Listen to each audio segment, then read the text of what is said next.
What would be most useful for you in this conversation today? To really just kind of like go through my addendum and like make sure it doesn't sound like pity or like I don't exactly know what they're looking for either. So I was kind of like doing a guess slash going off Google, and I don't really know how it turned out, but Okay, sure. Yeah, let's walk through it together. So it looks like you've got two parts here. You have one part discussing your GPA, then one part discussing multiple LSAT takes. yes. So to me, those are two separate addenda because they're two different Okay. topics. Yeah.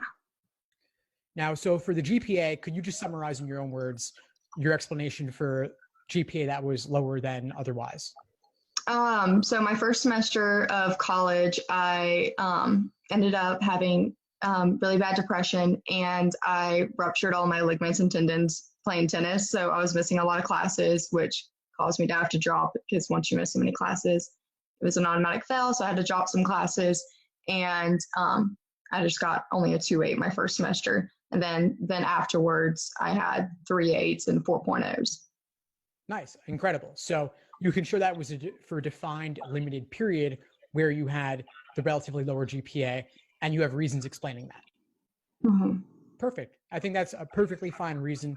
It's also a good reason to write an addendum. Okay. I would just look to keep it as absolutely concise as possible. Okay. So it's pretty much just short and to the point. Yes, short and to the point, explaining, not making excuses. I don't think that you're running into the risk of having a pity party on this. I think it's very matter of fact here. Okay. I would be cautious talking about depression though, because they might be concerned, what if it happens again? Yeah.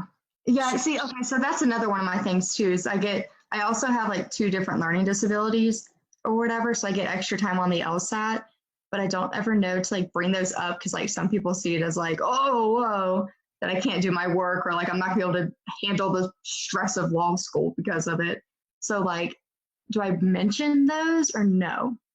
I probably wouldn't, because in fact, it was only the result of a lawsuit that led LSAC to no longer note on your score report that you got extra time on the LSAT. Mm-hmm. And so if you have extra time, that's a great benefit because obviously it can make a difference. Now, it's obviously intended to simply put you on a level playing field. In some cases, might it do more than that? Maybe. And law schools, I mean, they're going to ask, well, are you going to want extra time on everything in law school too? Yeah. Okay. Okay. That makes sense. So you don't need to include that. I wouldn't mention the depression. I wouldn't mention the extra time. For the GPA, I would talk about the injury and limit it to that. Obviously, a very clear, defined period with an endpoint. You said 8 months of physical therapy and reconstruction surgery.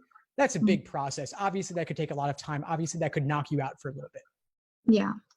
And there's no reason to think that anything like that would happen again. Okay. Yeah. I think the addendum, for the GPA addendum, that's where I would focus. For the LSAT addendum, I would not mention extra time. Okay. I also wouldn't necessarily write it simply on the fact that you had 3 takes. I mean, you had 3 takes, you went up each time. To me, that doesn't really seem to warrant an addendum on its own. Okay. So maybe not even write an addendum for my LSAT then?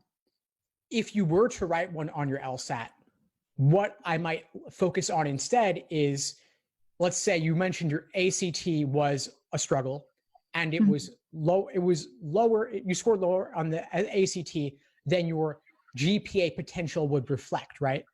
Mm-hmm. So that suggests that for you, standardized tests are not the best predictor of future academic performance. Okay. So if you could say, I don't know the ACT scores, but let's say your ACT was below the median or the 60th percentile, but your GPA is not 85th percentile, let's say, or 90th percentile. Okay. Those are not equivalent. They don't correlate well. And so if you can attach your ACT score or at least mention it and say, my ACT did not reflect my ability. The actual score, because I made a 26 on my ACT. So should I mention like that score specifically? So 26, it's out of what, like 42, something like that? 36, I think. 36. Okay. Mm-hmm. So then that would suggest that you scored above average, but still not as good as your GPA would reflect, right? Yeah. So I don't know the exact ACT percentiles. I might look into that a little bit, but if it's enough of a difference, that might warrant an addendum. But what was your LSAT in the end? My past LSATs have been a 147, 149, and then a 151, but I didn't have my extra time, and I have it now, and I scored like 159, 160 on all my practice tests. So the extra time has helped a lot. Are you planning to retake the LSAT? Yes, I take it this Monday. Okay, so if you retake the LSAT and your LSAT retake ends up being 160 or so, Mm-hmm. then that's great. And I don't think any addendum is necessary. Okay. Yeah, there's going to be a really big jump, but okay. Yeah, so I didn't know that you were still planning to retake. That says to me that you're taking it overall 4 times in the end, right? Mm-hmm. But as for the reasons for the lower score, it's basically just that you didn't have the extra time previously. There's not really any other major factor. Yeah, no, not really. Then it was pretty much, I took it the first time because a teacher told me to take it to get like the stress and like jiggles out. And then I was like, oh, okay. Well, so I took it kind of like blindsided.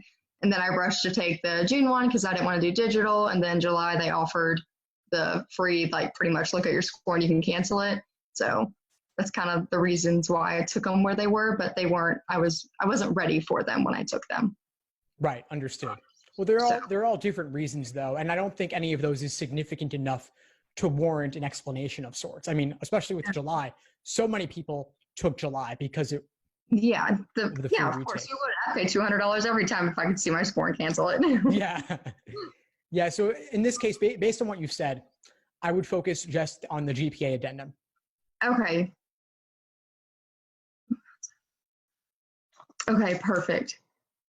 And that one to pretty much kind of like take out the depression and all of that in there and just really specify on the injury. Yeah, exactly. And just limit it to a couple hundred words at most. Okay. Ideally, just if you could keep it to 1 paragraph or 3 to 4 sentences, that would be ideal. Okay. Yeah. So mine was definitely like a page and a half. Yeah, no, it's hard. I mean, obviously it takes a lot of work to chop it down bit by bit, but give your full explanation on your initial draft and then just chop out every unnecessary word and every unnecessary detail till you're down to the core. Okay. Sweet. Thank you so much for talking with me and going through my thing. I'm applying early admissions to UGA and the applications due on the 1st. So I was like, So I'm kind of like a late bloomer to all this stuff right now. Well, I'm really glad we were able to connect on this before that. Please keep in touch and let me know if there's anything at all I can do for you to support you as you move forward with this or with the LSAT too. Alrighty. Well, thank you so much. Thanks for tuning into the show. Please subscribe if you haven't done so already to be notified of new episodes as I release them. And feel free to reach out if you need anything at all as you move forward with your prep. I'm happy to help however I can. In the meantime, I wish you all the best and take care.